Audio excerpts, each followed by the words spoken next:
No गुरुदेव महेश्वर गुरुरेव परं ब्रह्म तस्मै श्री गुरवे नमः।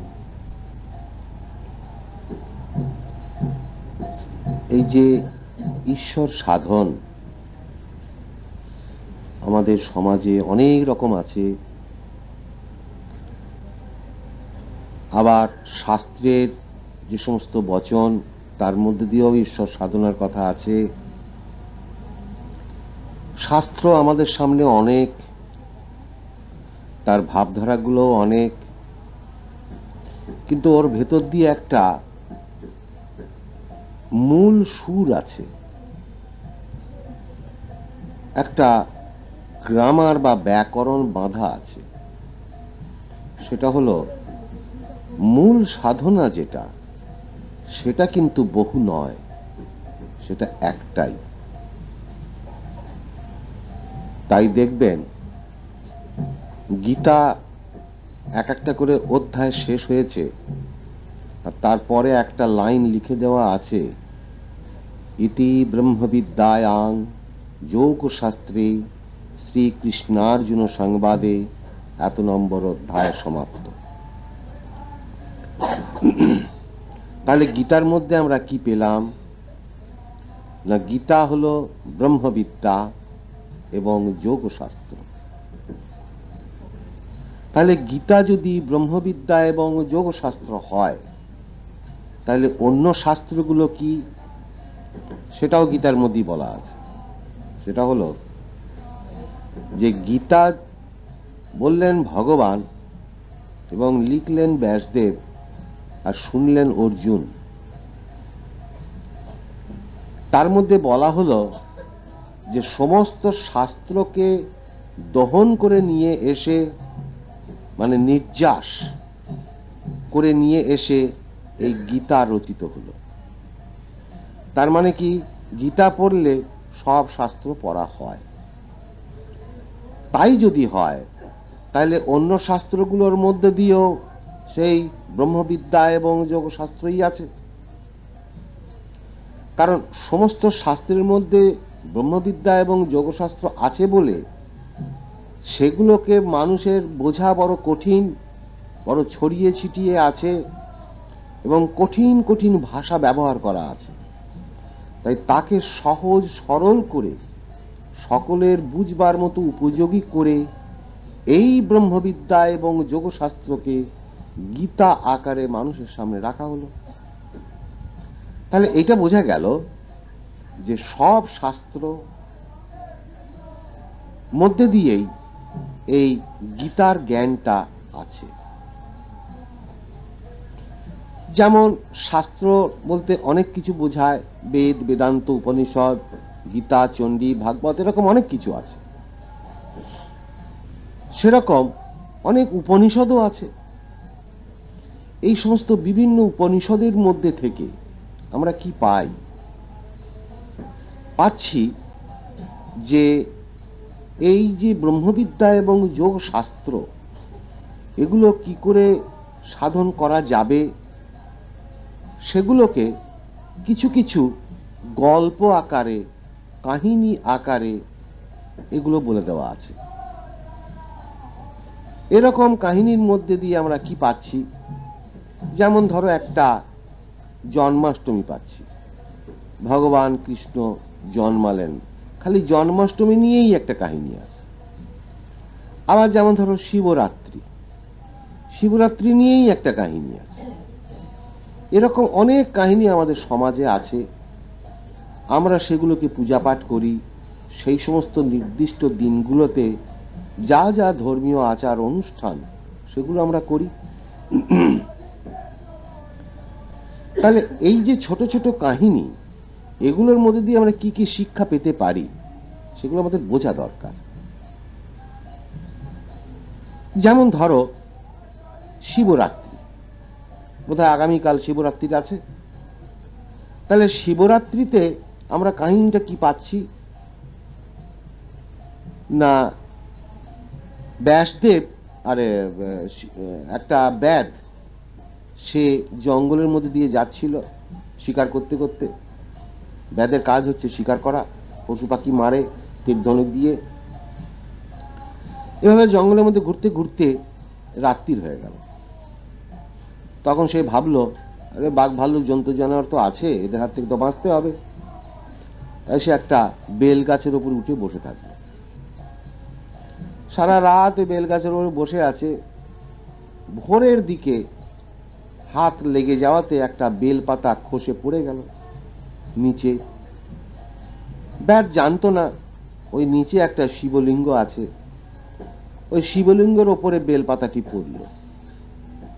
তাতে শিব অর্থাৎ মহাদেব খুশি হলেন, হয়ে ব্যাটকে বর প্রদান করলেন। এ হলো মূল কাহিনীটা। আমরা তাই শিবরাত্রির দিনে সারাদিন উপোস করে থাকি, তারপরে শিবের মাথায় জল ঢালি, শিবের পুজো করি। এই সমস্ত উপাখ্যানগুলো আমরা পাচ্ছি। আবার ওই রকম জন্মাষ্টমীর দিনে ভগবান কৃষ্ণ জন্মগ্রহণ করেছিলেন, সেদিনটাতেও আমরা ভগবান কৃষ্ণের পূজা পাঠ করি। যা যা আমাদের ধর্মীয় আচার অনুষ্ঠান এগুলো আমরা করি। এই উপাখ্যানগুলোর মধ্যে দিয়ে তো নিশ্চয় কিছু শিক্ষণীয় আছে। যদি তা না থেকে খালি ওই আচার অনুষ্ঠান পালনটাই যদি সর্বস্ব হয়, তাহলে কিন্তু ওই উপাখ্যানগুলোর যেটা সঠিক ব্যাপার স্যাপার সেগুলো আমরা বুঝতে পারবো না। খালি শিবের মাথায় হুড়ুর করে গিয়ে 2 বালতি জল ঢেলে দিলাম 2 কলসি, ওতে শিবকে পাওয়া যাবে না। এগুলোর মধ্যে দিয়ে কি রহস্য সেটা আমাকে বোঝা দরকার। কারণ সনাতন ধর্ম এত জ্ঞান ভান্ডার যে ভাবা যায় না। একটা সাধারণ জিনিস দেখো, যে কোনো মানুষকে যদি কিছু বোঝাতে হয় তাহলে তার কয়েকটা মাধ্যম আছে। যেমন প্রথম মাধ্যম হলো মুখে বলে তাকে বোঝানো, কথার দ্বারা। এটা কতক্ষণ চলে? যতক্ষণ যাকে বোঝাচ্ছে এবং যে বোঝাচ্ছে এই দুজনে এক জায়গায় থাকে। কিন্তু দুজন যদি দূরে হয়ে যায় তাহলে আবার কথার দ্বারা বোঝানো যাবে না। তাহলে আর একটা উপায় আছে, যে ছবি এঁকে বোঝানো। ধরো তোমারই একটা ছবি, বেশ হাসি খুশি একটা ছবি ক্যামেরা দিয়ে একসময় তুলেছিলে। আর একবার একটা ছবি তুলেছিলে, তুমি একসময় হয়তো কোনো কারণে রেগে গিয়েছিলে, খুব ক্রোধান্বিত, ক্যামেরাম্যান পাট করে সেই ছবিটা তুলে নিয়েছে। আবার ধরো কোনো সময় তুমি খুব কান্নাকাটি করছো, সে তোমার সময় একটা ছবি তুলে নিয়েছে। এরকম ভাবে 4-5টা ছবি তোমার ঘরে টাঙানো আছে। এবার তুমি একসময় তাকিয়ে দেখছো যে এক একটা ছবির ভঙ্গিমা এক এক রকম। ছবিটা দেখে তুমি বুঝতে পারছো যে এইটা কান্নার ছবি, এটা হাসির ছবি, এটা রাগের ছবি, এরকম। তাহলে ছবিটা দেখে কিন্তু বোঝা যায়, ওখানে কিছু লেখার দরকার হয় না। সেরকম এই আত্মতত্ত্ব, ব্রহ্মবিদ্যা বা যোগশাস্ত্র এগুলোকে বোঝাবার জন্য ঋষিরা ছবি এঁকে বোঝাবারও ব্যবস্থা করেছেন।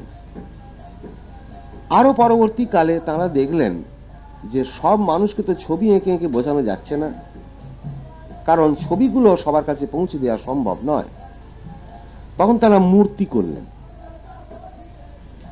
ভগবানের বিভিন্ন ধরনের মূর্তি করে যার যেরকম রুচি, যার যেরকম পছন্দ, সেই মতো ভাবে, বা যে সমস্ত মহাত্মারা ভগবানকে যেরকম যেরকম বুঝেছেন সেইগুলোকে মূর্তি আকারে আবার স্থাপন করলেন। মূর্তি বহু রকমের আছে, যেমন মাটি দিয়ে মূর্তি খুব সহজেই পাওয়া যায়।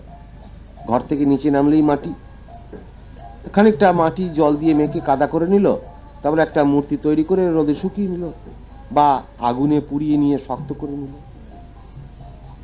কিন্তু তাতেও দেখা যাচ্ছে যে সেই মূর্তিটার স্থায়িত্ব খুব বেশি দিন হচ্ছে না, একটা টোকা টোকা লাগলে ওটা ভেঙে যাচ্ছে। আর তাই তারা ঠিক করলেন, আচ্ছা কাঠ দিয়ে মূর্তি করা যায়, মাটিটাও যেমন সহজে পাওয়া যায়, কাঠটাও তো তেমনি সহজে পাওয়া যায়। একটা গাছ কেটে নিয়ে এসলো, গাছটাকে শুকিয়ে নিল, তারপর সেটাকে কেটে কেটে একটা মূর্তি তৈরি করলো। কিন্তু তাতেও দেখা যাচ্ছে যে কাঠে ঘুন পোকা লেগে গেল, কিংবা জল লেগে গিয়ে পচে গেল, এরকম অনেক কিছু হচ্ছে। তখন তারা ভাবলেন আরো দীর্ঘস্থায়িত্ব কি করে করা যায়। আচ্ছা, পাথর দিয়ে করা যায়। এবার তখনকার দিনে তো লোহার যুগ আসেনি, এরকম টাটা কোম্পানির মতন তো লোহা তখন তৈরি হয়নি। সেই জন্যে পাথর একটু পাহাড় অঞ্চল থেকে দিব্যি নিয়ে আসা যায়। অনেক জায়গায় পাথর পাওয়া যাচ্ছে, ছোটখাটো টিলা টিলা পাহাড়ও আছে। সেখান থেকে পাথর নিয়ে এসে ছেনি মাটালি দিয়ে কুদে কুদে সেখান থেকে মূর্তি তৈরি করি। এবার এই সমস্ত গুলোর মধ্যে দিয়ে সেই ঋষি মুনি বা যারা মহান ব্রহ্মজ্ঞ পুরুষ, তারা মানুষকে এটা শেখাতে চাইলেন যে দেখো তোমাকে কি করতে হবে। যেমন ভগবানের আমরা বহু রকম মূর্তি দেখতে পাচ্ছি, ভগবান কৃষ্ণের বহু রকম আমরা দেখতে পাই, শিবের মূর্তি দেখতে পাই, ব্রহ্মা বিষ্ণু অনেক কিছু মূর্তি দেখতে পাই, কালী দুর্গা সবকিছু দেখতে পাই। এই যে মূর্তিগুলো, এগুলোর মধ্যে দিয়ে ওই ব্রহ্মবিদ্যা এবং যোগ শাস্ত্র শিক্ষা দেওয়া হয়েছে।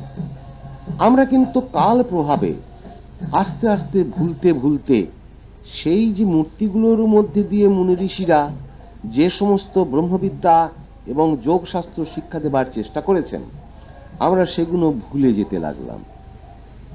কেন না, মানুষের একটা ধর্মই হলো যে সে অনেক দিনের এমনকি হাসি বা কান্না বা দুঃখ তাও আস্তে আস্তে ভুলে যায়। আমরাও কাল প্রভাবে সেরকম সেগুলোকে ভুলে যেতে লাগলাম। এই ধর্মীয় ব্যাপারগুলো মাঝে মাঝে মহাপুরুষরা আসেন, তারা সেগুলো আবার মনে করিয়ে দিয়ে যান যে দেখো এগুলোর ভেতরেতে এই সত্যটা লুকিয়ে আছে, সেটা তোমরা করো, তাহলে তোমাদের আসল কাজ সিদ্ধি হবে। আবার এই যে মূর্তি পর্যন্ত যে ব্যবস্থাগুলো করা হলো, এছাড়াও আছে কিছু ছোট ছোট উপাখ্যান লেখনির মাধ্যমে, যেগুলোকে আমরা শাস্ত্র বলছি। আবার তার ভেতর দিয়ে কিছু কিছু উপাখ্যান আছে ছোট ছোট গল্প আকারে। সেই রকম উপাখ্যানের একটি উপাখ্যান হলো এই শিবরাত্রি। কাজে আগামীকাল যেহেতু শিবরাত্রির আছে, আজকে আমরা সেই শিবরাত্রির সম্বন্ধে একটু আলোচনা করে দেখা যাক যে এই শিবরাত্রির যে ব্যাপার স্যাপার, এর ভেতর দিয়ে ওই ব্রহ্মবিদ্যা এবং যোগশাস্ত্র কিভাবে মুনি ঋষিরা বলতে চেয়েছেন। তাহলে শিবরাত্রির মূল কাহিনীটা একটু আগে বললাম। এবার আমরা দেখি ওই কাহিনীটার মধ্যে থেকে আমরা কি ব্রহ্মবিদ্যা এবং যোগশাস্ত্র পেতে পারি। প্রথমে দেখা যাক যে ব্যাদ, একজন ব্যাদ জঙ্গলের ভেতরেতে গিয়ে শিকার করছে। তাহলে ব্যাদ বলে কাকে, এটা আমার আগে জানা দরকার। ব্যাদের ধর্ম কি, ব্যাদের কাজ কি?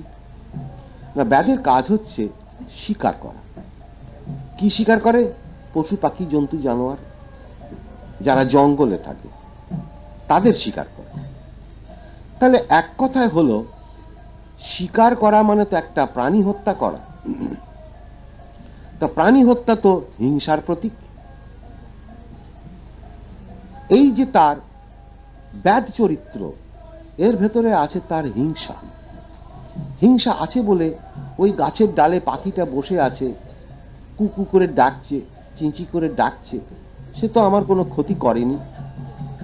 ব্যাদ কি করলো, ওই পাখিটার মাংস খাবো বলে তীর ধনুকটাকে টিপ করে ছুঁড়ে মারল।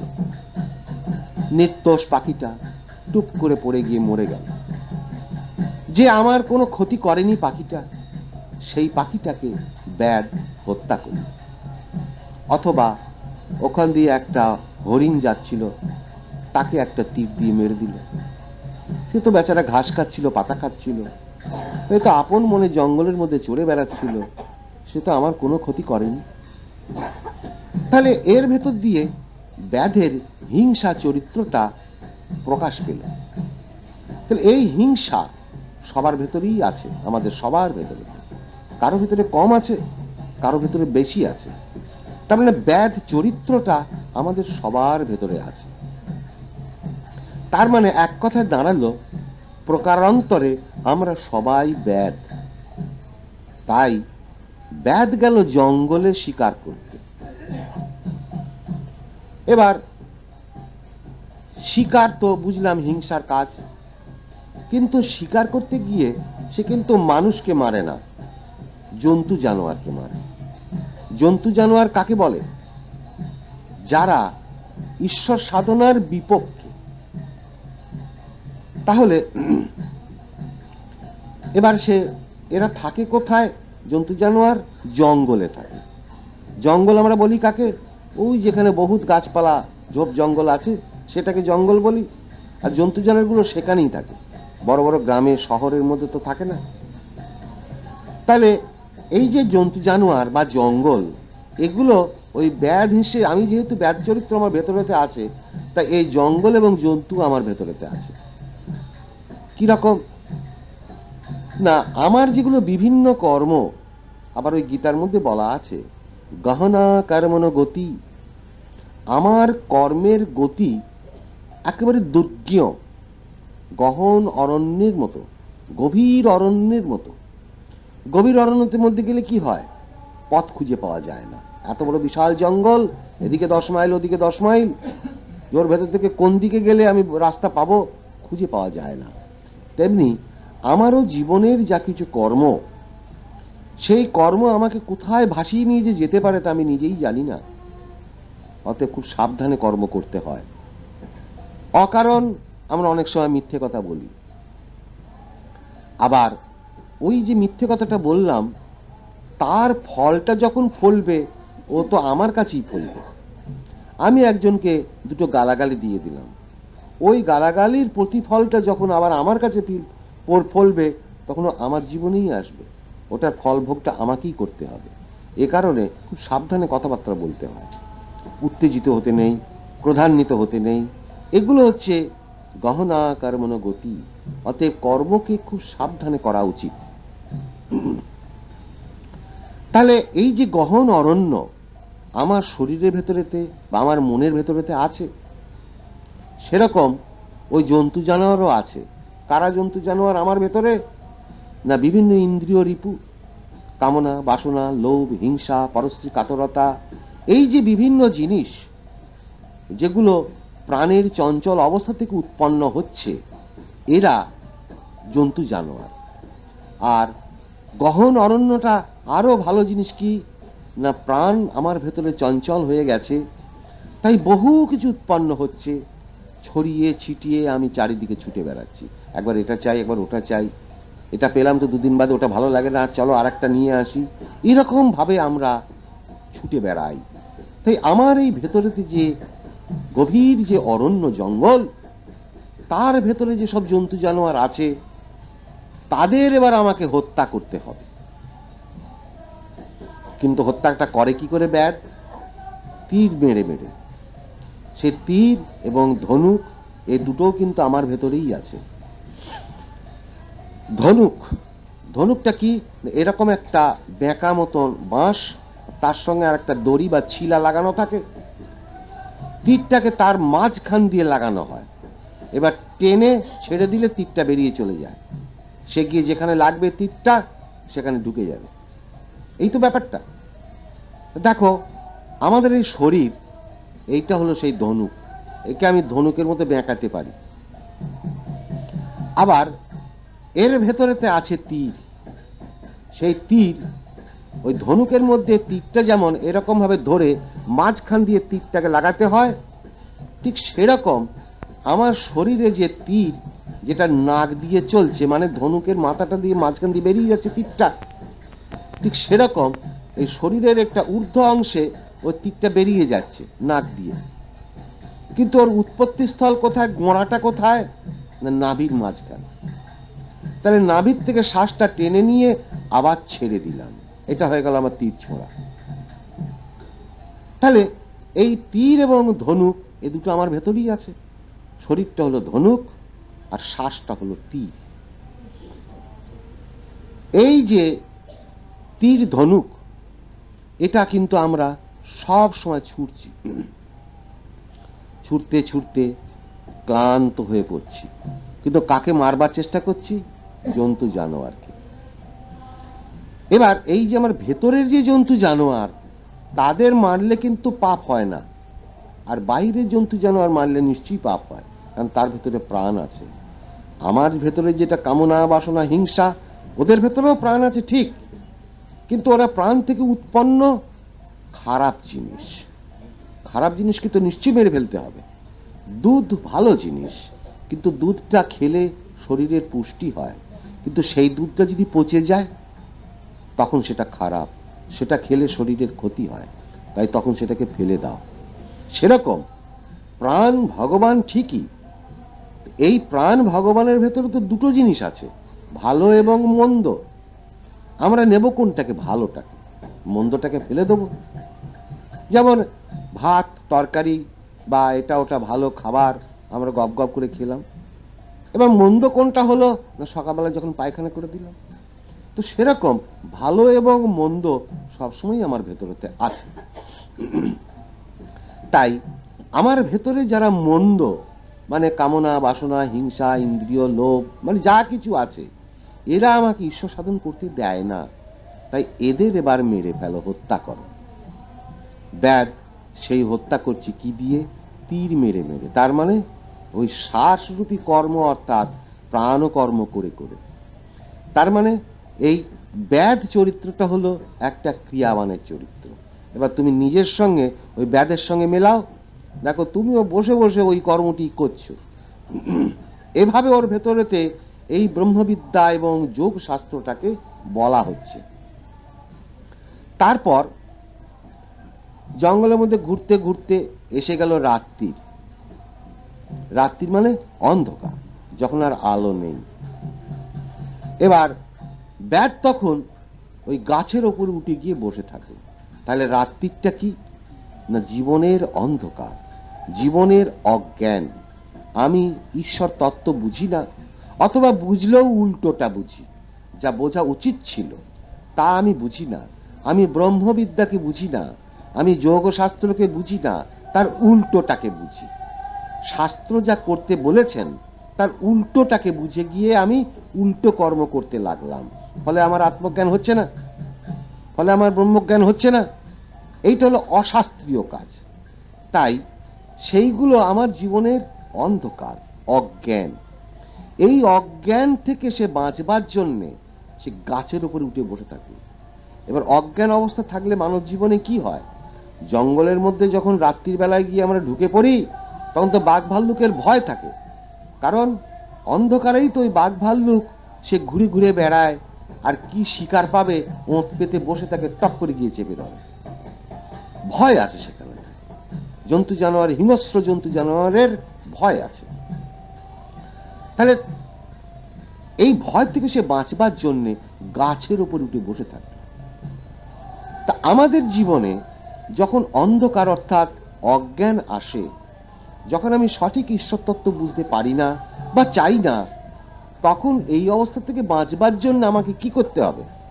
মানে আমার ভেতরে যারা ওই জন্তু জানোয়ার বাঘ ভাল্লুক আছে, যারা কামনা বাসনা লোভ হিংসা, এদের হাত থেকে বাঁচতে গেলে আমাকে কি করতে হবে? এদের থেকে বাঁচতে গেলে আমাকে গাছের ওপরে উঠে বসে থাকতে হবে। এবার মহা মুশকিল, কোন গাছ?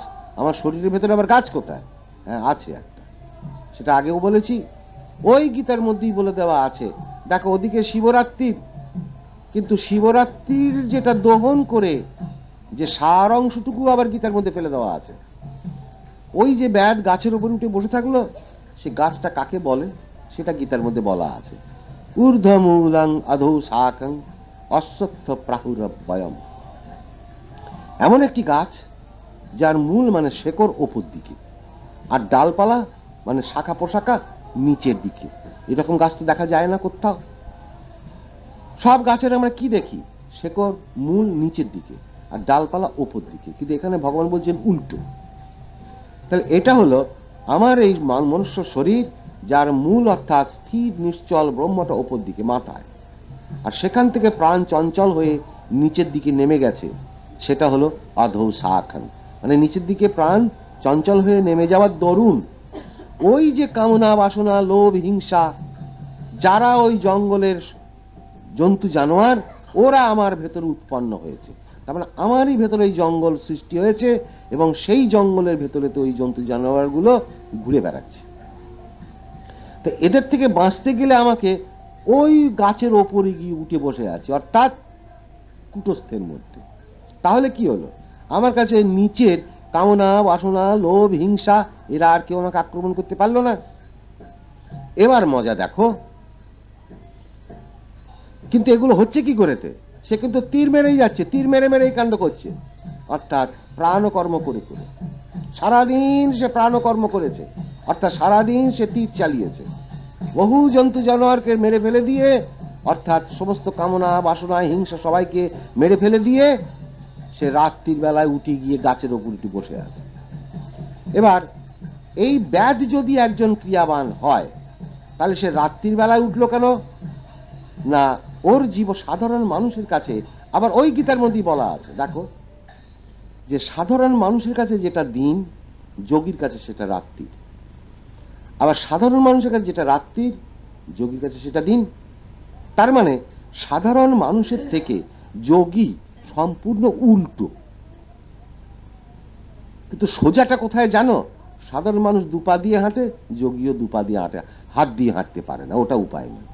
কিন্তু বাকি তার জীবন ধারা, জীবনের যা কিছু গতি, সবটা উল্টো। কিরকম?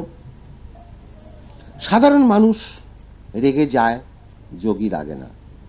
সাধারণ মানুষ প্রচন্ড লোভী হয়, যোগী লোভী হয় না, তাকে লাখ টাকা দিলেও তার লোভ নাই।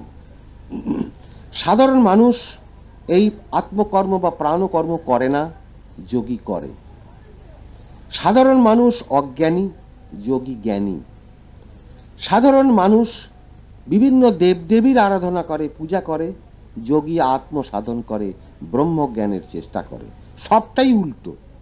সাধারণ মানুষ সাকারের পুজো করে, যোগী নিরাকারের পুজো করে। সাধারণ মানুষ সাকারকে জানবার চেষ্টা করে, যোগী নিরাকারকে জানবার চেষ্টা করে। সাধারণ মানুষ ঈশ্বরের দর্শন পেতে চায়, যোগী ঈশ্বরের দর্শনাতীত অবস্থায় পৌঁছতে চায়। এরকম ভাবে একটা একটা করে পয়েন্টে যদি দেখতে যাও, যোগী সাধারণ মানুষ, এমনকি ভক্তর থেকেও সে আলাদা। ওর জীবনযাত্রা সম্পূর্ণ উল্টো। সাধারণ মানুষ জপ তপ করে, যোগী কিছুই করে না। সাধারণ মানুষ এমনি জাগতিক লোভের জন্য এটা করছে সেটা করছে, এবার বিভিন্নভাবে ছুটে বেড়াচ্ছে, যোগী চুপ করে বসে আছে। ও জানে আমার ভেতরেই সব, বাইরের একটা 10 টাকার নোট দিয়ে আমার ঘোড়ার ডিম হবে।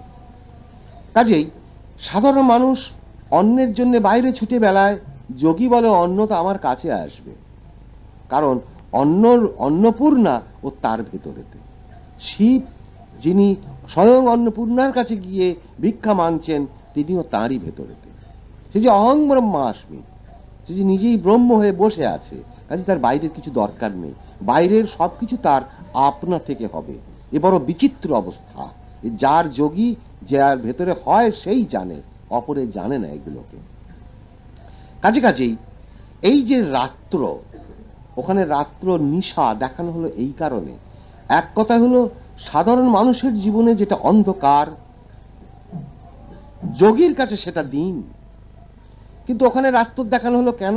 ব্যাধ না, দেখো সাধারণ মানুষ, তোমরা যাকে রাত্র বলছো, আমার জীবনে ওটা দিন। কেন না, সাধারণ মানুষ যখন এই জঙ্গলের মধ্যে এই সংসার ক্ষেত্রে বিভিন্ন কিছু আহরণ গ্রহণ করবার জন্য সে ঘুরে ঘুরে বেড়ায়, যোগী তখন সেই রাত্রির বেলায় গিয়ে সাধন করে গিয়ে কুটস্থে বসে আছে। তাই ওর কাছে রাত্রিটা বড় প্রিয়। আর সাধারণ মানুষ রাত্রিবেলায় বালিশ মাথা দিয়ে ভস ভস করে ঘুমোয়। পার্থক্য এতখানি। সাধারণ মানুষ রাত্রির বেলায় ঘুমোয়, যোগী সারা রাত বসে বসে ক্রিয়া করে। পুরো উল্টো ব্যাপারটা। এ কারণে সে রাত্রির বেলায়, অর্থাৎ সাধারণ মানুষের কাছে যেটা নিশা, জীবনের অজ্ঞানতম দিক, যোগীর কাছে সেটা তখন জ্ঞানের দিক। তাই সে গিয়ে গাছের ওপরে, অর্থাৎ কুটস্থে গিয়ে চুপ করে বসে আছে। যখন রাত্রিটা শেষ হয়ে গেল, ভোরের আকাশ পরিষ্কার হচ্ছে, এমন সময় একটি বেলপাতা হাত লেগে খসে পড়ে গেল। কাহিনীটার মধ্যে এরকম আছে। তাহলে ভোরবেলা, দিনের বেলায় তো হয়নি ঘটনাটা, তা তো দেখানো হয়নি। ভোরবেলা এবার ভোর বলে কাকে? সূর্য ওঠেনি, কিন্তু সূর্য অনেক দূরে, তো সূর্যের একটা আভা উঠে গেছে পূর্ব দিকের আকাশে, ফলে অন্ধকারটা কিছুটা ঘুচে গেছে, আবার আবছা আবছা অন্ধকার আছে। তার মানে সূর্য নেই অথচ আলো, তার মানে না দিন না রাত, ঠিক দিনও নয় আবার রাত্রও নয়। এই যে একটা সন্ধিক্ষণ, এটাকে বলা হয় ভোরবেলা। তাই কুটস্থে গিয়ে যখন যোগী বসে, সেটা তার জীবনে তখন সন্ধিক্ষণ। কেন না, কুটস্থের ওপর দিকটা পুরোপুরি নিশ্চল ব্রহ্ম, আর কুটস্থ থেকে নিচের দিকটা ধীরে ধীরে প্রাণের চঞ্চলতাটা বেড়ে যাচ্ছে। তাই চঞ্চলতার শুরু এবং স্থিরত্বের শুরু, এই দুটোর মাঝখানটা যেটা, সেইটাকে বলা হয় কুটস্থ। ঠিক কিরকম যেন সমুদ্রের ধারে, যারা সমুদ্র দেখেছো তারা বুঝতে পারবে যে সমুদ্রের ধারে গিয়ে যখন আমি দাঁড়ালাম, আমার পায়ের পাতার আধখানা জলে আধখানা ডাঙায়, আমার সামনে অনন্ত সমুদ্র সীমাহীন, আবার আমার পিছনে অনন্ত সীমাহীন ডাঙা, এর মাঝখানে গিয়ে আমি দাঁড়িয়ে গেছি। এটাকে বলা হয় বেলাভূমি, প্রান্ত সীমা।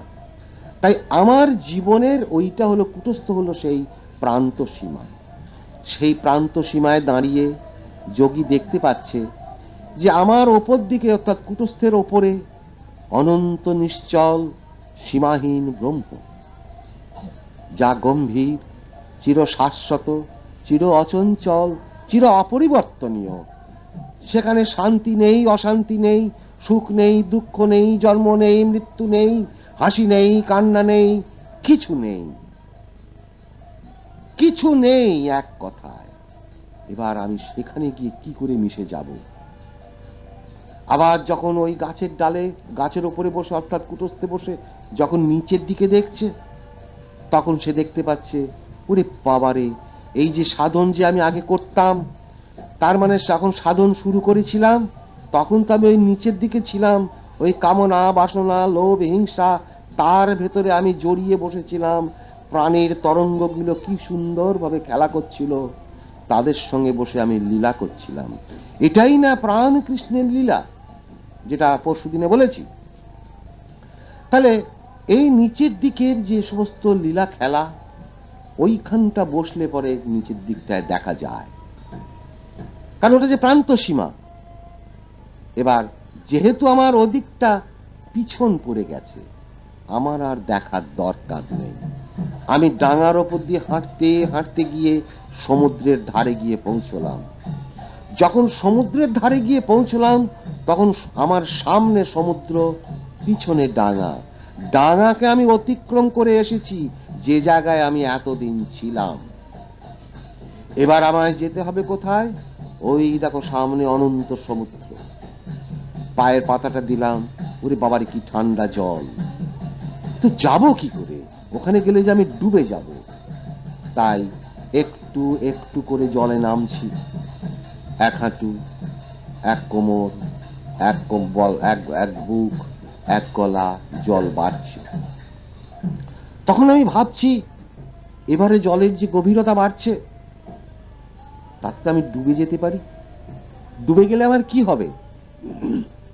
আমি মরে যাব। কিন্তু মৃত্যু তো আমি চাই না। কিন্তু মজা হলো কি জানো, সাধারণ মৃত্যুটা মানুষের কাছে ভয়ের কারণ, কিন্তু যোগীর কাছে নয়। এ কারণে যোগী আবার এটাও এখানে উল্টো। সাধারণ মানুষ মরতে ভয় পায়, যোগী মরতে আনন্দ পায়। কেন জানো? যোগী দেখছে, যখন জগতের দিকে তাকায়, তখন দেখছি অসংখ্য মানুষ খালি জন্মাচ্ছে আর মরছে। এইটা দেখে তার ভেতরে করুণা হয়, যোগীর ভেতরে করুণা হয়। সে ভাবছে, এই মানুষগুলো এই জন্ম মৃত্যুর হাত থেকে কি করে পরিত্রাণ পাবে? সে সন্ধান তো এরা জানে না, এদের সেই সন্ধানটা দেওয়া দরকার। আর কি দেখছে যোগী? দেখছি অনন্ত মানুষ খালি যে জন্মাচ্ছে আর মরছে, এর ফলে সে কিন্তু প্রতি জন্মে আর মৃত্যুর মাঝখান দিয়ে সে পরিশুদ্ধ হচ্ছে। যদি আমাদের কাছে, সাধারণ মানুষের কাছে এই মৃত্যু যদি না আসতো, তাহলে তো আমি পরিশুদ্ধ হওয়ার সুযোগ পেতাম না। তাহলে মৃত্যু তো আমার কাছে মঙ্গলদায়ক, মৃত্যু তো আমার কাছে আনন্দের বিষয়, মৃত্যুকে আমি বরণ করি। কিন্তু তাই বলে গলায় দড়ি দিয়ে মরবো না, ওতে নয়, ওসব নয়। ঠিক যখন মৃত্যুর সময় হবে, তখন সেই ঈশ্বরকে স্মরণ করতে করতে ড্যাং ড্যাং করে চলে যাব। এই কারণে তখন আমার চিন্তা ভাবনা কোথায়? হে ভগবান, আমি এই যে মনুষ্য জন্মটাকে পার করে দিলাম, এতে এই মনুষ্য জন্মে সারা জীবনে যা কিছু জ্ঞান আমি সঞ্চয় করেছি, সেই জ্ঞানটা আগামী জন্মে আমার কাজে লাগুক। তাই এ জন্মে আমি সারা জীবন যে সৎকর্ম নিষ্ঠাবান হয়ে আমি যে পার করেছি, তার প্রতিফলন সামনের জন্মে আমার কাছে হোক। আবার সামনের জন্মে আরো পরিশুদ্ধ হয়ে হয়ে তারপর একটা জন্মে গিয়ে আমি সেই ব্রহ্মবিদ্যা লাভ করে সাধন করে আমি ব্রহ্মে মিশে যাব। এটা হলো সাধারণ মানুষের কাছে। আর যোগীর দৃষ্টিতে সাধারণ মানুষ যে এইভাবে উন্নত থেকে উন্নততর দিকে এগিয়ে যাচ্ছে, এটা যোগী বুঝতে পারছে, কিন্তু সাধারণ মানুষ বুঝতে পারছে না। কারণ যোগীর ভেতরে সেই জ্ঞান আছে, কিন্তু সাধারণ মানুষ মৃত্যুর সময় হাউমাউ করে, কি হবে দেখো, আমার ছেলেপুলের কি হবে, কি হবে আমার এই সম্পত্তি, এই জমি বাড়ি, এসব আমি কার কাছে দিয়ে যাব, এগুলো যদি নষ্ট হয়ে যায়, ওই আমার ব্যাংকের টাকা যদি মার খেয়ে যায়, এসব নানান চিন্তা করতে করতে মরে গেল। সামনের জন্মে আবার সে ওই রকম ভোগী হয়ে জন্মালো। কিন্তু যোগী দেখছে যে বাবা, এই মৃত্যু তো বড় ভালো জিনিস। এইগুলো হলো যোগীর স্বচ্ছ দৃষ্টি, উদার মহৎ দৃষ্টি। তারপর যোগী যখন ওই কুটস্থে গিয়ে পৌঁছে গেল, তখন সে দেখছে আমার সামনে যে অনন্ত স্থির সমুদ্ররূপী যে ব্রহ্ম, এবার তার ভেতরে প্রবেশ করে আমাকে ডুবে যেতে হবে। এবার ডুবে গেলে কিন্তু আমার সত্যিকারের মৃত্যু হবে। এতদিন আমি যে মরতাম আর জন্মাতাম, তাতে কি খালি মরতাম? মৃত্যু বলে কাকে? মৃত্যু তাকেই বলে যেখান থেকে আর ফেরত হয় না। সাধারণ একটা মানুষ মরে গেল, তার যারা আত্মীয় স্বজন কান্নাকাটি করছে, তারা জানে যে ওকে আর আমি ফেরত পাবো না, তাই তারা দুঃখ করে। কিন্তু যে মরে গেল, সে জানে আবার আমাকে ফেরত আসতে হবে, আবার আমাকে জন্ম নিয়ে আসতে হবে। কাজেই এটা সত্যিকারের মৃত্যু হলো না তার পক্ষে। যে মরে গেল, তার কাছে কিন্তু এটা সত্যিকারের মৃত্যু নয়, কারণ তাকে আবার ফেরত আসতে হচ্ছে। কিন্তু যোগী কি চায়? যোগী এমন মৃত্যু চায় যেখান থেকে তার আর ফেরত দরকার নাই, তাকে যেন আর নতুন করে জন্মাতে না হয়। তাই যোগী ওই কুটস্থে গিয়ে বসে তার ওপর দিকে যে মহাস্থির সমুদ্র, যে অনন্ত নিশ্চল ব্রহ্ম, তার ভেতরে সে ডুবে যেতে চায়। সে জানে সাধারণ মানুষ জলের মধ্যে ডুবে গেলে যেরকম মরে যায়, তার সঙ্গে এই জায়গাটাকে তুলনা করে দেওয়া হয়েছে যে ওইখানে গিয়ে ডুবে যেতে চায়। এইবার এই ডুবে যাওয়ার ব্যাপারটা দেখো কি সুন্দর করে বলা হলো ওই শিবরাত্রির মধ্যে। কি বলা হলো না, একটা বেলপাতা হাত লেগে খসে নিচে পড়ে গেল। ভারী অদ্ভুত কাহিনী। বেলপাতার মধ্যে আমরা কি দেখি?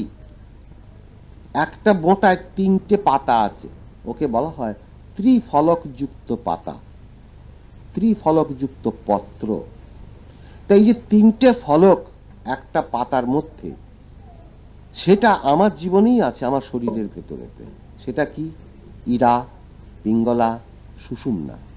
দেখবে যেখানেই মহাদেবের ছবি পাবে, তার সামনে একটা ত্রিশূল গাড়া আছে, ত্রিশূলের ওপরে আবার 3টে ফলা আছে।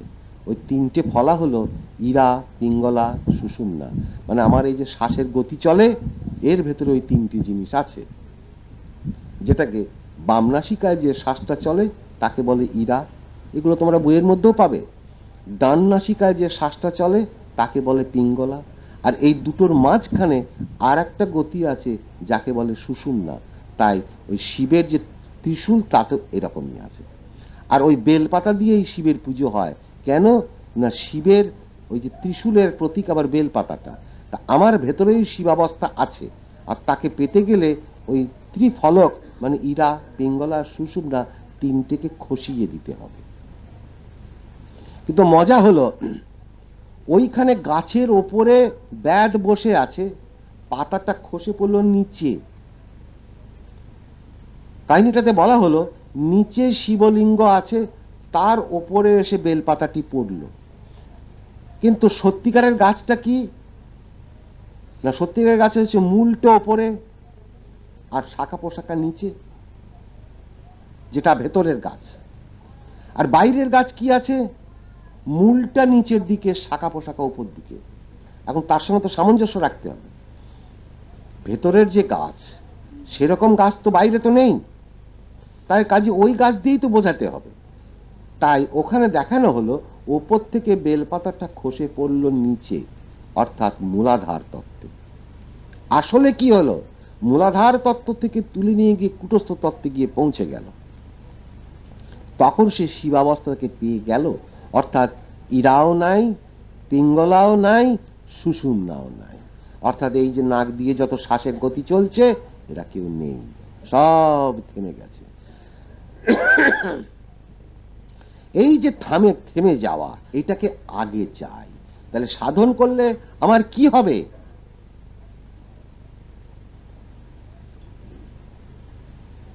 এরা থেমে যাবে, ওই ইরা, পিঙ্গলা এবং সুষুম্না এই তিনটে খসে পড়ে যাবে।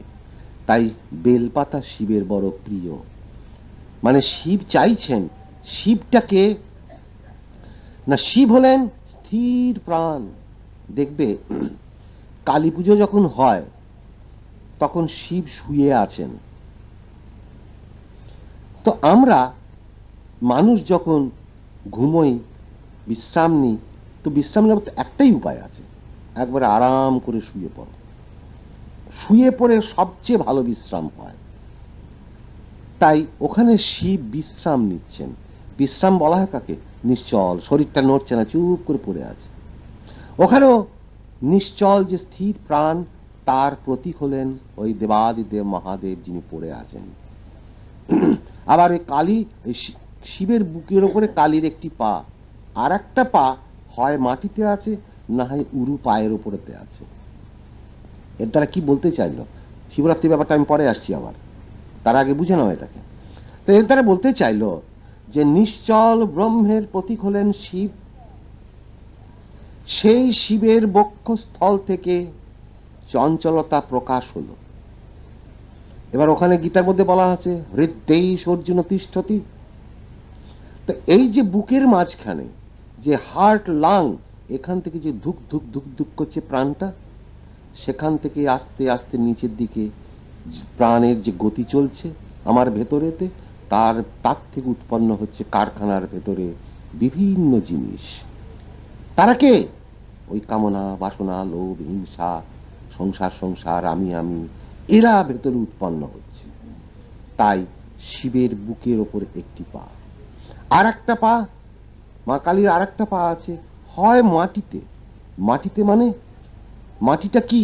ক্ষিতি তত্ত্ব, ক্ষিতি অপ্তেজ মরুদ্বম পঞ্চতত্ত্ব।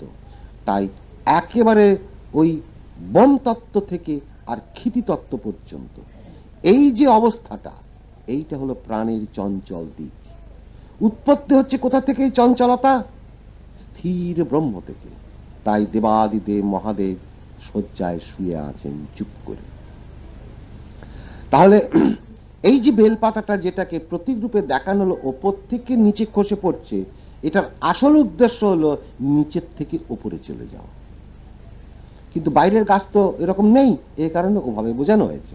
তাই নিচের থেকে ওপরে মানে শাখা পোশাকা যা কিছু ওই তিনটে ফলক থেকে উৎপন্ন হয়েছিল, ইরা, পিঙ্গলা এবং সুষুম্নার মাঝখান থেকে, তাদের গুটিয়ে নিয়ে ওপরে গিয়ে পৌঁছে গেল, অর্থাৎ পাতাটি খসে গেল। তার মানে ইরাও নাই, পিঙ্গলাও নাই, সুষুম্নাও নাই। এই অবস্থাটাকে বলা হচ্ছে ত্রিগুণাতীত। তাই গীতার মধ্যে ভগবান অর্জুনকে বলছেন, হে অর্জুন, তুমি ত্রিগুণাতীত হওয়ার চেষ্টা করো। ত্রিগুণাতীত হলেই তুমি আমাকে সম্পূর্ণরূপে জানতে পারবে। এবারে ত্রিগুণাতীত হতে গেলে আমার কি করতে হবে? না ওই ব্রহ্মবিদ্যা এবং যোগশাস্ত্র, এছাড়া নান্য পন্থা। তা না হলে তোমার ইরা পিঙ্গলা সুষুম্না খসবে না, ওরা তোমাকে জাল দিয়ে আটকে রেখে দেবে তোমাকে।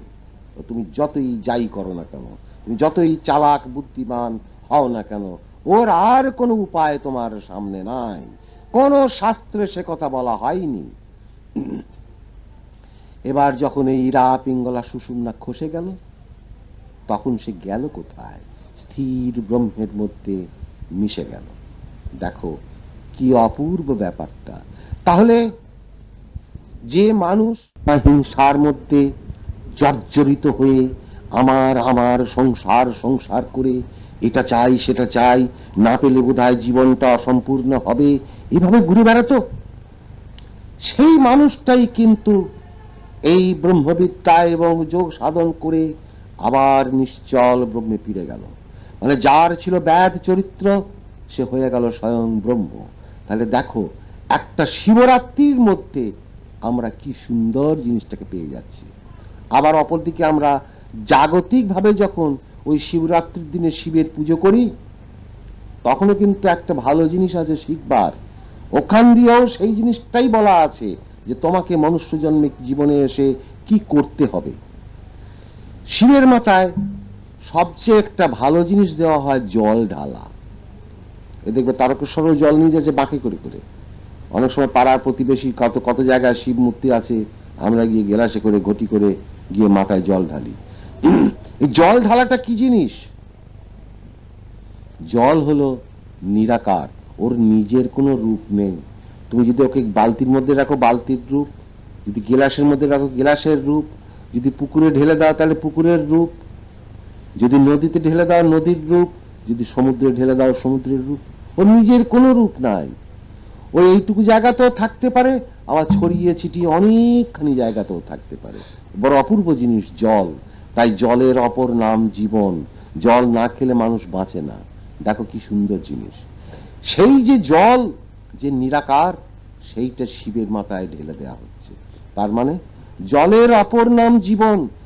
আমার যেটা জীবন, অর্থাৎ হে মহাদেব দেবাদিদেব, আমার যেটা প্রাণের চঞ্চল অবস্থা, যাকে আমি জীবন বলি, তুমি সেটা নিয়ে নাও।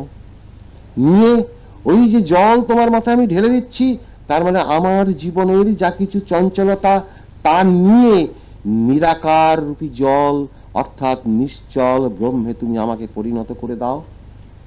এটাই তো দেওয়া। এই দেওয়াটা বাইরের জল দিলে হয় না। বাইরের জল দেওয়াটার মধ্যে দিয়ে সেই শিক্ষাটা দেওয়া হচ্ছে যে সত্যিকারের তোমাকে কি দিতে হবে।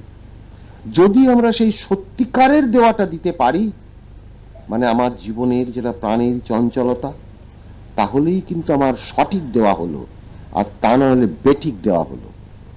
আর সেটাই সাধন, যে সাধনার মধ্যে দিয়ে এই প্রাণের চঞ্চলতার অবসান ঘটানো যায়। আর যে সাধনার মধ্যে দিয়ে প্রাণের চঞ্চলতার অবসান ঘটে না, প্রাণ থামে না, সেটা সাধনাই নয়। তাই এরকম ভাবে ছোট ছোট কাহিনীর মধ্যে দিয়ে সেই ব্রহ্মবিদ্যা এবং যোগশাস্ত্রের কথা বলা আছে, কিন্তু কাল প্রভাবে সেগুলো লুপ্ত হয়ে যায়। আবার সেই মানুষই ধন্য হয় যাদের জীবনে এসে আবার এইগুলোকে তারা পেয়ে যায়, মানে হারানিধিকে আবার লাভ করে। দেখো আর একটা কাহিনী বলি, ছোট কাহিনী, সেটার মধ্যে দিয়েও এরকমই পাবে। এই যে ভগবান কৃষ্ণ, এটা সারা ভারতবর্ষে ভগবান কৃষ্ণের নাম সুপ্রসিদ্ধ, দেবাদিদেব মহাদেবের নাম সুপ্রসিদ্ধ, একটা বালকও জানে। এত প্রসিদ্ধ ভগবান সারা ভারতব্যাপী। তো সেই ভগবান কৃষ্ণের একটা জন্ম, যেটা জন্মাষ্টমী বলে, আবার একটা মৃত্যুও দেখানো আছে। জন্ম যেটা যে দিনটা, সেটাকে বলা হয় জন্মাষ্টমী। তাহলে এই জন্মাষ্টমী একটা যে উপাখ্যান, এর মধ্যে দিয়ে আমরা কি পেতে পারি? এর ভেতরে ওই ব্রহ্মবিদ্যা এবং যোগ শাস্ত্রের কথা বলা আছে, ঠিক যেমনটি এতক্ষণ বলা হলো শিবরাত্রির মধ্যে দিয়ে। তাহলে ওভাবে যদি আমরা শিবরাত্রি করতে পারি তাহলে ঠিক হবে। আর বর্তমানে শিবরাত্রি কিরকম হয়েছে জানো? এই গ্রামে গঞ্জে দেখতে পাই যে কতগুলো ছেলেপিলে একটা জায়গায় জড়ো হয়ে এটা ওটা নেশা ভান করছে, সারা রাত কাটাচ্ছে, এর গাছের ডাবটা ওর গাছের নারকেলটা পেরে পুড়ে নিয়ে উল্টো পাল্টা কাণ্ড করে বসে থাকলো। এভাবে এগুলো ঠিক না, এগুলো দুষ্টুমি। এ দিয়ে শিবরাত্রি হয় না। বা ওই বেলপাতা ফুল পাতা ছুঁড়ে ছুঁড়ে মারলাম, বং বং করে শিব শিব করলাম, ঠিক আছে, কিছু না করার চেয়ে করা ভালো, কিন্তু সঠিক শিব পুজো হয় না।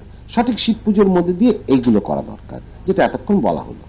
ঠিক সেরকম ওই যে ভগবান, যিনি ভগবান, তিনি আবার মনুষ্য রূপে জন্মাচ্ছেন, এও তো বড় বিচিত্র কথা। ভগবান তো সর্বব্যাপী, তিনি তো সবকিছুর মধ্যে আছেন। আকাশ বাতাস গ্রহচন্দ্র নক্ষত্র পৃথিবী একটা ধূলিকণা পর্যন্ত সবার ভেতরে তো ভগবান আছেন।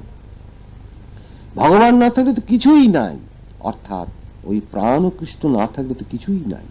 সর্বং প্রাণময়ং জগৎ, সবকিছুর ভেতরে তো সেই প্রাণ। তাই সেই প্রাণ জন্মাচ্ছেন, যিনি জন্মাচ্ছেন তিনিই না কৃষ্ণ। অদ্ভুত জিনিস। দেখো সেই কৃষ্ণটাকে এর ভেতর দিয়ে ওই ব্রহ্মবিদ্যা এবং যোগ শাস্ত্র কি প্রচ্ছন্ন ভাবে বলে দেওয়া আছে সেটাও আমাদের বোঝা দরকার। আমরা দেখতে পাচ্ছি কংসের কারাগারে, ওই মথুরায় কংসের কারাগারের মধ্যে ভগবান জন্মালেন। বড় বিচিত্র ব্যাপার, কারাগারের মধ্যে ভগবান জন্মাচ্ছেন। আর কি তার কোনো জায়গা ছিল না? কি পাচ্ছি এর মধ্যে থেকে আমরা? এই যে দেহটা, এটা কিন্তু কারাগার, এটাকে পুর মানে গৃহ, বা এটা মন্দির, বা এটা জেলখানা, কয়েদখানাও বলা হয়। কিরকম জানো?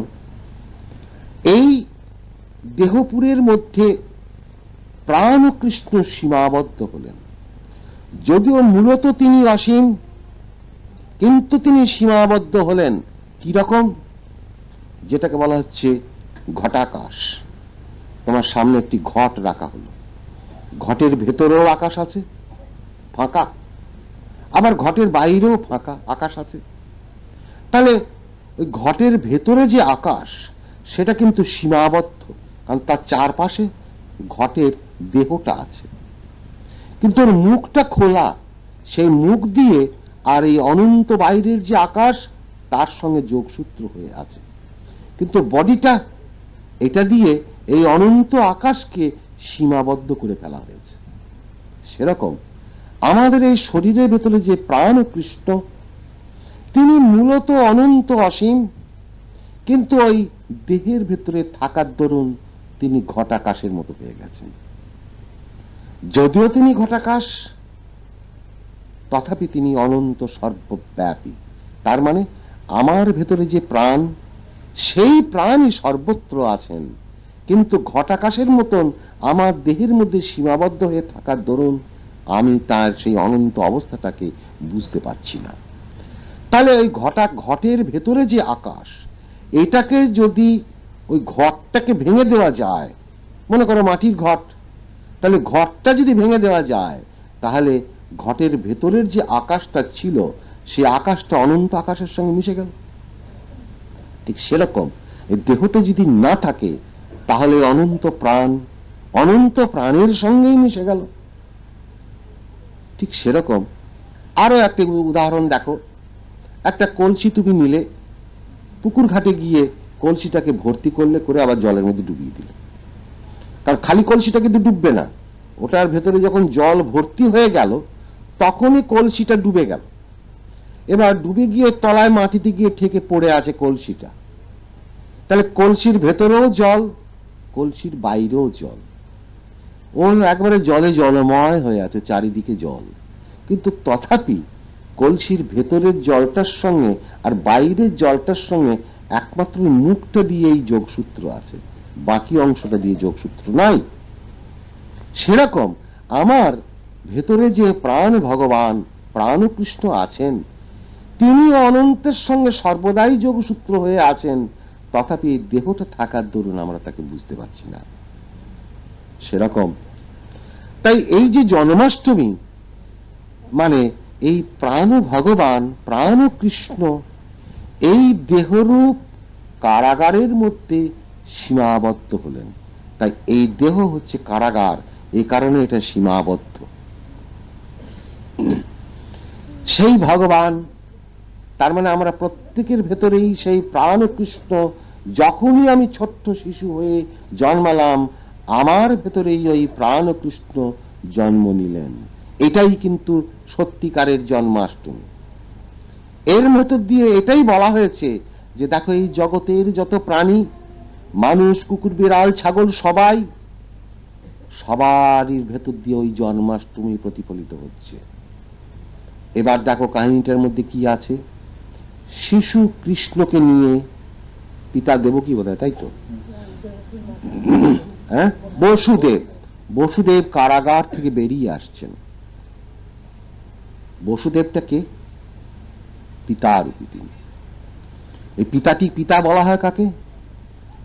আত্মা হবই পিতরেই। আত্মাই তো পিতা, কারণ জীবিত পিতা থেকেই তো পুত্র জন্মায়, মৃত পিতা থেকে তো পুত্র জন্মায় না। তো যিনি আত্মা তিনিই তো প্রাণ।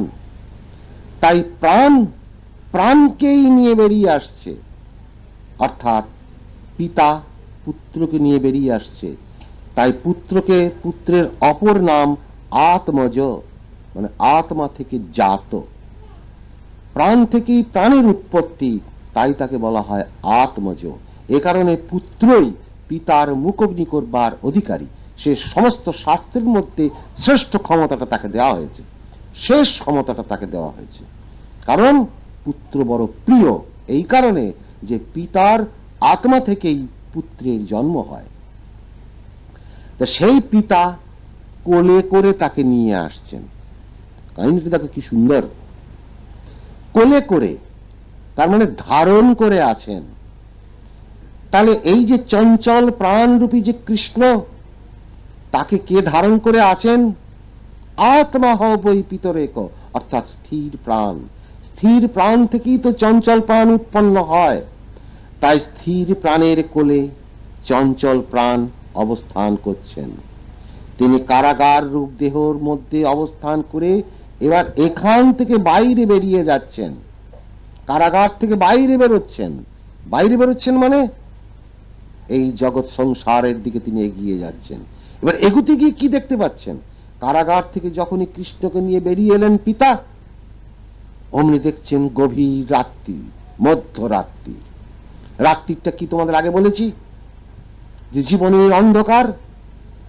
আমরা জন্মগ্রহণ করার সাথে সাথেই ওই যে নিশ্চল ব্রহ্মের সঙ্গে যোগ যুক্ত হয়ে মাতৃ জঠরে যখন ছিলাম, সেই জ্ঞান যেটা আমি কুটস্থে একটা ছোট্ট বিন্দুরূপী ধ্রুব তারার মধ্যে আমি ধ্যানস্থ হয়ে ধ্যানাবস্থিত তদ্গতেন মনসা হয়ে হাঁটু দুটো এখানে নিয়ে চুপ করে বসেছিলাম। জন্মগ্রহণ করার সাথে সাথে আমার শ্বাসের গতি চালু হলো, আমার প্রাণ চঞ্চল হয়ে গেল। আর ওই যে ছোট্ট ধ্রুবতারা যে আমার ধ্যান নেত্রে স্থির বিন্দু রূপে আমার সামনে উপস্থিত ছিল, সে দোলায়মান হয়ে গেল। আর তাকে আমি দেখতে পাচ্ছি না। তাই জন্মাবার সময় সব শিশু মা করে কেঁদে ওঠে। কেন কাঁদে? তার তখন দুঃখ হচ্ছে। মানুষ তো দুঃখেই কাঁদে, সুখে তো কাঁদে না। এবার তার দুঃখ হলো, হে ভগবান, তুমি যে তারক সদৃশ, তুমি যে তারক নাথ রূপে, তুমি যে স্থির বিন্দু রূপে, ধ্রুব তারা রূপে, ধ্রুব মানে তো সত্য, সেই সত্য স্বরূপ রূপে তুমি আমার সামনে উপস্থিত ছিলে। কেন না, আমি যে তখন ধ্যানাসীন ছিলাম, আমার প্রাণ তখনও চঞ্চলতা পায়নি, আমার শ্বাস প্রশ্বাসের গতি তখনও বহির্মুখী হয়নি। তাই আমি ধ্যানাসীন ছিলাম, একেবারে দেবাদিদেব মহাদেবের মতো। আমার সে অবস্থা ছুটে গেল। আমার ওই নিশ্চল স্থির বিন্দুটিকে আর আমি দেখতে পাচ্ছি না। তাই আমার দুঃখ হলো, ওয়া করে কেঁদে উঠলাম। এ কারণে পৃথিবীর সব শিশুই ওয়া করে কাঁদে।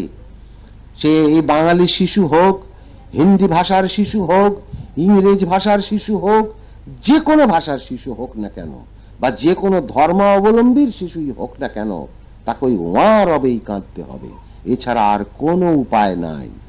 তাই কারণ তার তখন দুঃখ হলো, সে তখন তার হারানিটিকে আর পাচ্ছে না। এই যে তার কাছ থেকে ধ্রুবতারা সরে গেল, তার মানে জন্মগ্রহণ করলো, সে কাঁদতে কাঁদতে দুঃখের মধ্যে সে পতিত হলো, সে সুখ পাবে কোথায়? তাই এই পৃথিবীতে সুখ নাই। এবার এই পৃথিবীর থেকে যদি আমি নিজেকে গুটিয়ে নিতে পারি, তবে আবার আমার কাছে আসবে সুখ। সুখ বলে কাকে?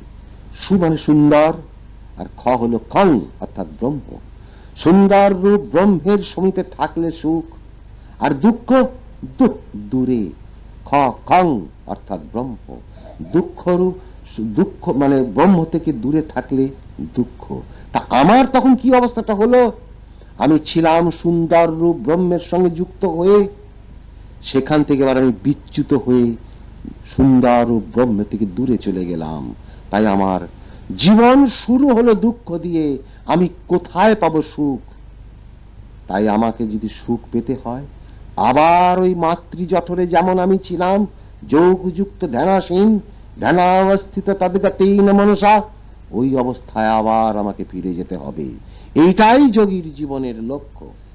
কাজে যোগীর সবটাই বিজ্ঞান, সে কখনো ইমোশনাল হয় না, অর্থাৎ হাঁকু পাঁকু করে না, কেঁদে কেটে সে ভগবানকে পেতে চায় না, সে তার বিজ্ঞানটাকে বোঝে।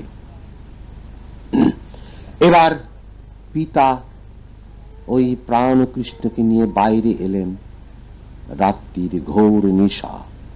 তার মানে আমরা যখন জন্মালাম, তখন আমরা ঘোর অন্ধকার অর্থাৎ ঘোর অজ্ঞানের মধ্যে গিয়ে পড়ে গেলাম, পতিত হলাম। তার মানে যে সুন্দর রূপ ব্রহ্মজ্ঞানের মধ্যে আমি ছিলাম, সেখান থেকে বিচ্যুত হয়ে গেলাম, গিয়ে আমার জীবন থেকে ব্রহ্মজ্ঞান সরে গেল। এটাই তো আমার জীবনের অজ্ঞান। সেই অজ্ঞানতার মধ্যে আমি প্রবেশ করলাম। অমনি তার সামনে এসে উপস্থিত হলো একটি শৃগাল, মানে শেয়াল। শিয়াল তাকে পথ দেখিয়ে নিয়ে যাচ্ছে। এবার শিয়াল কেন দেয়া হলো ওখানে? আগে আগে শিয়ালটি চলছে, পেছনে পেছনে পিতা প্রাণ কৃষ্ণকে নিয়ে গিয়ে যাচ্ছেন ধারণ করে। তাহলে শিয়াল কেন? দেখো, পরিষ্কার হচ্ছে, এমন সময় একটি বেলপাতা হাত লেগে কবজে পড়ে গেল। মিনিটের মধ্যে এরকম আছে। ভোরবেলা, দিনের বেলায় তো হয়নি ঘটনাটা, তা তো দেখানো হয়নি, ভোরবেলা। এবার ভোর বলে কাকে? সূর্য ওঠেনি, কিন্তু সূর্য অনেক দূরে, সূর্যের একটা আভা উঠে গেছে পূর্ব দিকের আকাশে, ফলে অন্ধকারটা কিছুটা ঘুচে গেছে, আবার আবছা আবছা অন্ধকার আছে। তার মানে সূর্য নেই অথচ আলো। তার মানে না দিন না রাত, ঠিক দিনও নয় আবার রাত্রও নয়। এই যে একটা সন্ধিক্ষণ, এটাকে বলা হয় ভোরবেলা। তাই কুটস্থে গিয়ে যখন যোগী বসে, সেটা তার জীবনে তখন সন্ধিক্ষণ। কেন না, কুটস্থের ওপর দিকটা পুরোপুরি নিশ্চল ব্রহ্ম, আর কুটস্থ থেকে নিচের দিকটা ধীরে ধীরে প্রাণের চঞ্চলতাটা বেড়ে যাচ্ছে। তাই চঞ্চলতার শুরু এবং স্থিরত্বের শুরু, এই দুটোর মাঝখানটা যেটা, সেইটাকে বলা হয় কুটস্থ। ঠিক কিরকম জানো? যেন সমুদ্রের ধারে, যারা সমুদ্র দেখেছো তারা বুঝতে পারবে যে সমুদ্রের ধারে গিয়ে যখন আমি দাঁড়ালাম, আমার পায়ের পাতার আধখানা জলে আধখানা ডাঙায়, আমার সামনে অনন্ত সমুদ্র সীমাহীন, আবার আমার পিছনে অনন্ত সীমাহীন ডাঙা, এর মাঝখানে গিয়ে আমি দাঁড়িয়ে গেছি। এটাকে বলা হয় বেলাভূমি, প্রান্ত সীমা। তাই আমার জীবনের ওইটা হলো কুটস্থ, হলো সেই প্রান্ত সীমা। সেই প্রান্ত সীমায় দাঁড়িয়ে যোগী দেখতে পাচ্ছে যে আমার ওপর দিকে অর্থাৎ কুটস্থের ওপরে অনন্ত নিশ্চল সীমাহীন ব্রহ্ম, যা গম্ভীর, চির শাশ্বত, চির অচঞ্চল, চির অপরিবর্তনীয়। সেখানে শান্তি নেই, অশান্তি নেই, সুখ নেই, দুঃখ নেই, জন্ম নেই, মৃত্যু নেই, হাসি নেই, কান্না নেই, কিছু নেই, কিছু নেই এক কথায়। এবার আমি সেখানে গিয়ে কি করে মিশে যাব?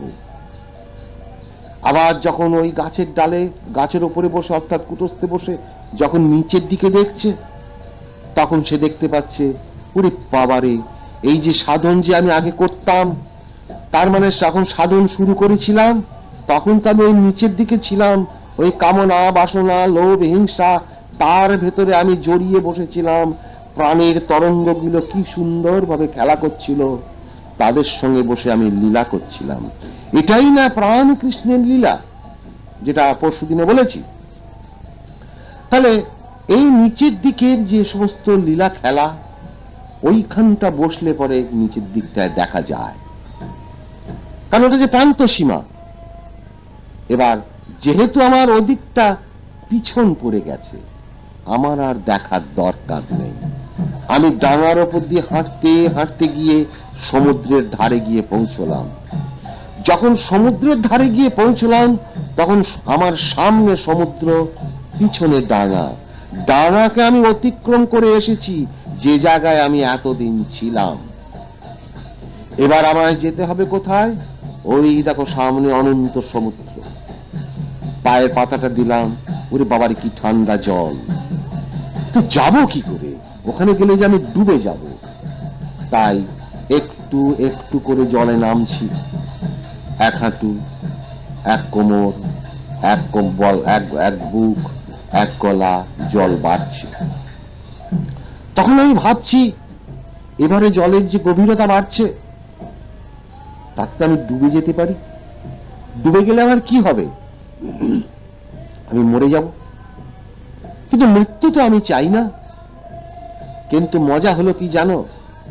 সাধারণ মৃত্যুটা মানুষের কাছে ভয়ের কারণ, কিন্তু যোগীর কাছে নয়। এ কারণে যোগী আবার এখানে উল্টো। সাধারণ মানুষ মরতে ভয় পায়, যোগী মরতে আনন্দ পায়। কেন জানো? যোগী দেখছে, যখন জগতের দিকে তাকায় তখন দেখছি অসংখ্য মানুষ খালি জন্মাচ্ছে আর মরছে। এইটা দেখে তার ভেতরে করুণা হয়, যোগীর ভেতরে করুণা হয়। সে ভাবছে, এই মানুষগুলো এই জন্ম মৃত্যুর হাত থেকে কি করে পরিত্রাণ পাবে? সে সন্ধান তো এরা জানে না, এদের সেই সন্ধানটা দেওয়া দরকার।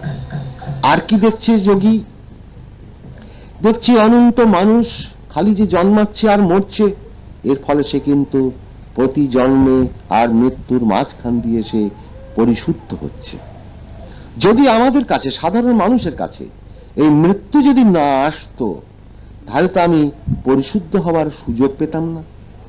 তাহলে মৃত্যু তো আমার কাছে মঙ্গলদায়ক, মৃত্যু তো আমার কাছে আনন্দের বিষয়, মৃত্যুকে আমি বরণ করি। কিন্তু তাই বলে গলায় দড়ি দিয়ে মরবো না, ওতে নয়, ওসব নয়। ঠিক যখন মৃত্যুর সময় হবে, তখন সেই ঈশ্বরকে স্মরণ করতে করতে ড্যাং ড্যাং করে চলে যাব। এই কারণে তখন আমার চিন্তা ভাবনা কোথায়? হে ভগবান, আমি এই যে মনুষ্য জন্মটাকে পার করে দিলাম, এতে এই মনুষ্য জন্মে সারা জীবনে যা কিছু জ্ঞান আমি সঞ্চয় করেছি, সেই জ্ঞানটা আগামী জন্মে আমার কাজে লাগুক। তাই এই জন্মে আমি সারা জীবন যে সৎকর্ম নিষ্ঠাবান হয়ে আমি যে পার করেছি, তার প্রতিফলন সামনের জন্মে আমার কাছে হোক। আবার সামনের জন্মে আরো পরিশুদ্ধ হয়ে হয়ে তারপর একটা জন্মে গিয়ে আমি সেই ব্রহ্মবিদ্যা লাভ করে, সাধন করে আমি ব্রহ্মে মিশে যাব। এটা হলো সাধারণ মানুষের কাছে। আর যোগীর দৃষ্টিতে সাধারণ মানুষ যে এইভাবে উন্নত থেকে উন্নততর দিকে এগিয়ে যাচ্ছে, এটা যোগী বুঝতে পারছে, কিন্তু সাধারণ মানুষ বুঝতে পারছে না। কারণ যোগীর ভেতরে সেই জ্ঞান আছে। কিন্তু সাধারণ মানুষ মৃত্যুর সময় হাউমাউ করে, কি হবে দেখো, আমার ছেলেপুলের কি হবে, কি হবে আমার এই সম্পত্তি, এই জমি বাড়ি, এসব আমি কার কাছে দিয়ে যাব, এগুলো যদি নষ্ট হয়ে যায়, ওই আমার ব্যাংকের টাকা যদি মার খেয়ে যায়, এসব নানান চিন্তা করতে করতে মরে গেল।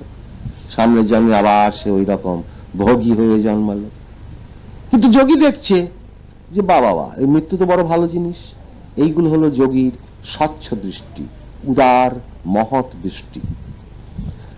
তারপর যোগী যখন ওই কুটস্থে গিয়ে পৌঁছে গেল, তখন সে দেখছে আমার সামনে যে অনন্ত স্থির সমুদ্ররূপী যে ব্রহ্ম, এবার তার ভেতরে প্রবেশ করে আমাকে ডুবে যেতে হবে। এবার ডুবে গেলে কিন্তু আমার সত্যিকারের মৃত্যু হবে। এতদিন আমি যে মরতাম আর জন্মাতাম, তাতে কি খালি মরতাম? মৃত্যু বলে কাকে? মৃত্যু তাকেই বলে যেখান থেকে আর ফেরত হয় না। সাধারণ একটা মানুষ মরে গেল, তার যারা আত্মীয় স্বজন কান্নাকাটি করছে, তারা জানে যে ওকে আর আমি ফেরত পাবো না, তাই তারা দুঃখ করে। কিন্তু যে মরে গেল, সে জানে আবার আমাকে ফেরত আসতে হবে, আবার আমাকে জন্ম নিয়ে আসতে হবে। কাজেই এটা সত্যিকারের মৃত্যু হলো না তার পক্ষে। যে মরে গেল তার কাছে কিন্তু এটা সত্যিকারের মৃত্যু নয়, কারণ তাকে আবার ফেরত আসতে হচ্ছে। কিন্তু যোগী কি চায়? যোগী এমন মৃত্যু চায় যেখান থেকে তার আর ফেরত দরকার নাই, তাকে যেন আর নতুন করে জন্মাতে না হয়। তাই যোগী ওই কুটস্থে গিয়ে বসে তার ওপর দিকে যে মহাস্থির সমুদ্র, যে অনন্ত নিশ্চল ব্রহ্ম, তার ভেতরে সে ডুবে যেতে চায়।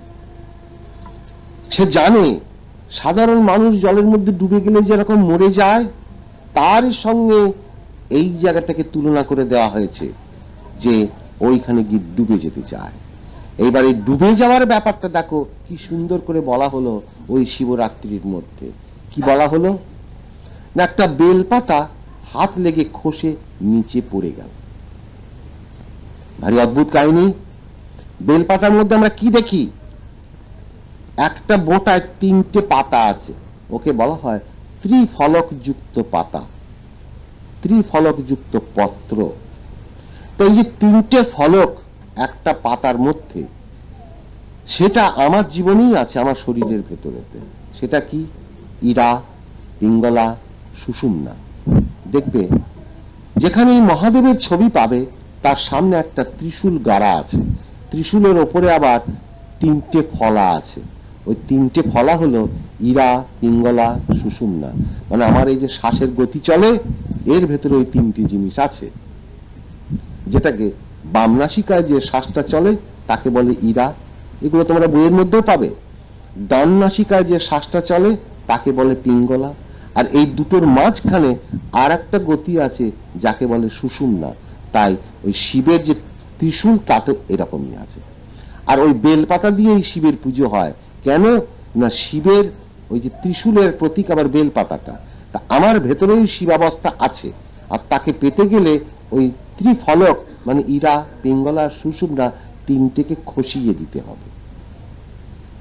কিন্তু মজা হলো, ওইখানে গাছের ওপরে ব্যাট বসে আছে, পাতাটা খসে পড়লো নিচে। কাহিনীটাতে বলা হলো নিচে শিবলিঙ্গ আছে, তার ওপরে এসে বেলপাতাটি পড়ল। কিন্তু সত্যিকারের গাছটা কি না, সত্যিকারের গাছ হচ্ছে মূলটা ওপরে আর শাখা পোশাকা নিচে, যেটা ভেতরের গাছ। আর বাইরের গাছ কি আছে? মূলটা নিচের দিকে, শাখা পোশাকা উপর দিকে। এখন তার সঙ্গে তো সামঞ্জস্য রাখতে হবে। ভেতরের যে গাছ, সেরকম গাছ তো বাইরে তো নেই, তাই কাজে ওই গাছ দিয়েই তো বোঝাতে হবে। তাই ওখানে দেখানো হলো ওপর থেকে বেলপাতাটা খসে পড়ল নিচে, অর্থাৎ মূলাধার তত্ত্বে। আসলে কি হলো, মূলাধার তত্ত্ব থেকে তুলে নিয়ে গিয়ে কুটস্থ তত্ত্বে গিয়ে পৌঁছে গেল। তখন সে শিবাবস্থাকে পেয়ে গেল, অর্থাৎ ইরাও নাই, পিঙ্গলাও নাই, সুষুম্নাও নাই। অর্থাৎ এই যে নাক দিয়ে যত শ্বাসের গতি চলছে, এরা কেউ নেই, সব থেমে গেছে।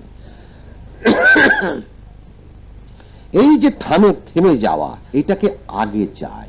তাহলে সাধন করলে আমার কি হবে?